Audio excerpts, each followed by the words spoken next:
Turning to women's reproductive rights, Ohio is now one of several states that has banned abortions after as early as 6 weeks of pregnancy. Many women don't even know they are pregnant at that time. The Ohio law, like many others, is being challenged in the courts and has not yet taken effect. Senator Harris, if states prevail on restricting abortion, what's your plan to stop them? My plan is as follows.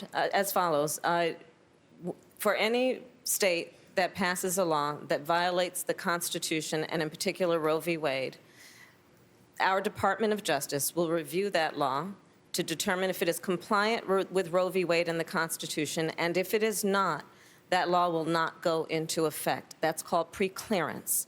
Because the reality is that while we still have, as I said earlier, these state legislators who are outdated and out of touch, mostly men who are telling women what to do with their bodies, then there needs to be accountability and consequence. But, I'll go further. You may have seen, I questioned Brett Kavanaugh when I was a member of the Senate Judiciary Committee and asked him, as a nominee to serve on the United States Supreme Court, could he think of any law that tells a man what to do with his body? And the answer was no.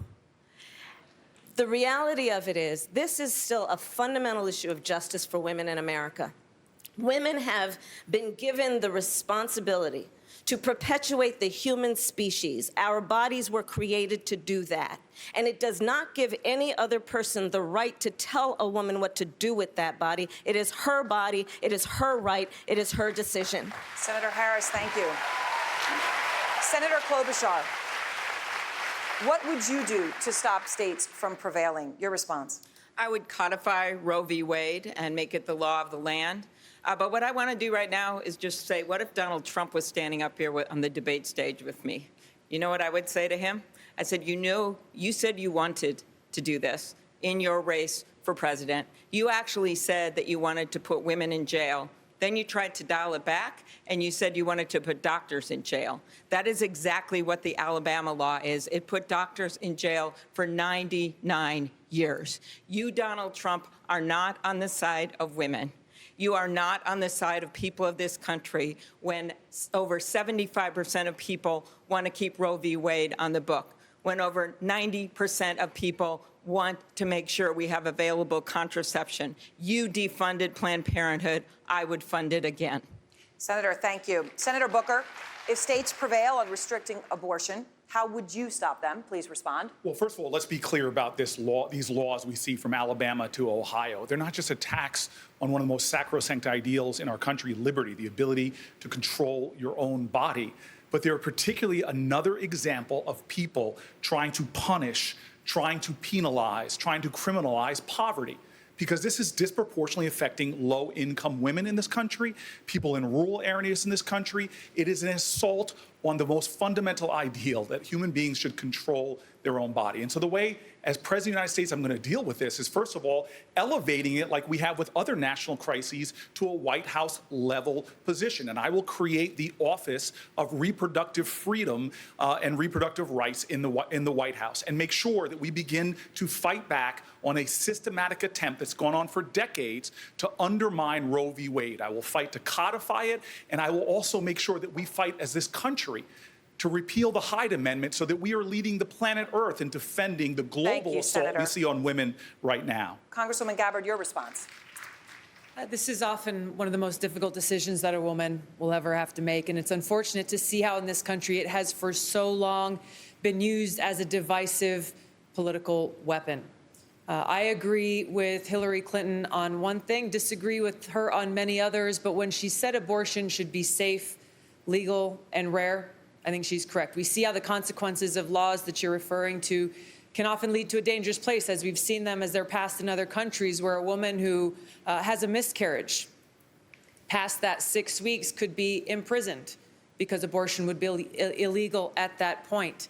I do, however, think that there should be some restrictions in place.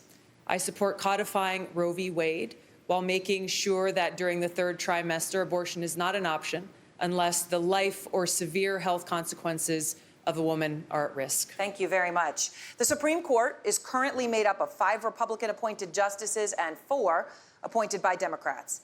The court just announced it will hear arguments in a case challenging some abortion rights.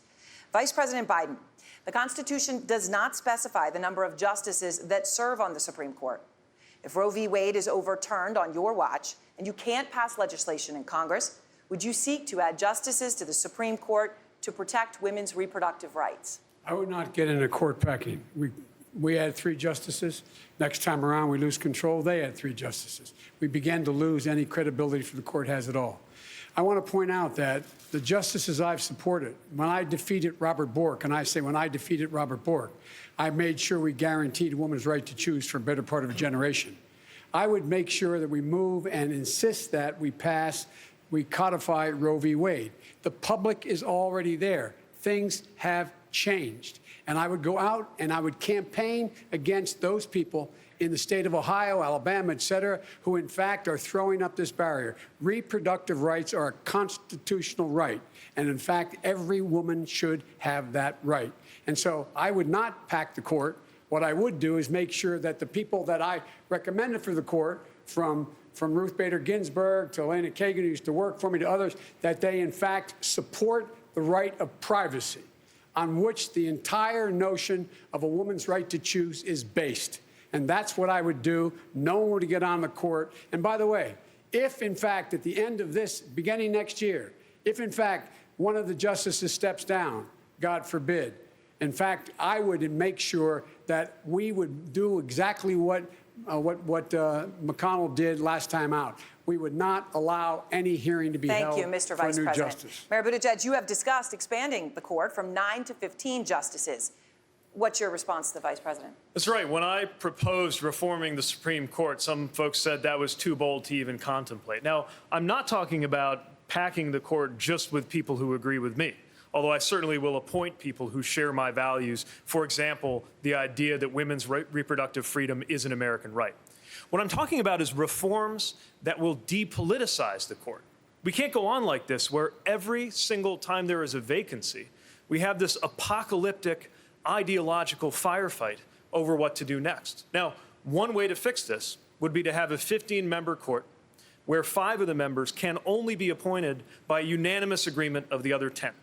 Smarter legal minds than mine are discussing this in the Yale Law Journal and how this could be done without a constitutional amendment. But the point is that not everybody arrives on a partisan basis. There are other reforms that we could consider, from term limits. Don't forget, justices used to just retire like everybody else, to a rotation off the appellate bench. Thank you. I'm not wedded to a particular solution, but I am committed to establishing a commission on day one that will propose reforms to depoliticize the Supreme Court, because we can't go on Thank you very like this. much, Mayor Buttigieg. Secretary Castro, he's talking about making the court bigger. Your response, is it a good idea? I don't think it is. I wouldn't pack the court. I think the plan that Mayor Pete mentioned is an interesting one, but I actually believe if we were selecting from one of those things, that the smarter move might be to look at term limits or having people cycle off from the appellate courts, so that you would have a replenishment of perspective.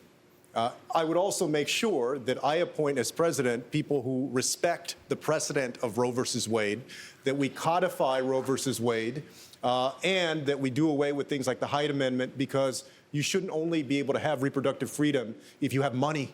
We have to think about people who do not, people who are poor. And we have to concern ourselves not only with reproductive freedom, but also reproductive justice, and invest in the ability of every woman to be able to make a choice and to be able to have her health care needs met. Senator Warren, would you consider adding more justices to the Supreme Court to protect Roe v. Wade? Your response? I think there are a number of options. I think, as Mayor Buttigieg said, there are many different ways. People are talking about different options, and I think we may have to talk about them. But on Roe versus Wade, can we just pause for a minute here? I lived in an America where abortion was illegal, and rich women still got abortions because they could travel, they could go to places where it was legal. What we're talking about now is that the people who are denied access to abortion are the poor, are the young, are 14-year-olds who are molested by a family member. And we now have support across this country. 3 out of 4 Americans believe in the rule of Roe versus Wade. When you've got 3 out of 4 Americans supporting it, We should be able to get that passed through Congress. We Senator, should not thank you. leave this to the Supreme Court. We should do it through democracy because we can. Thank you very much, Senator. As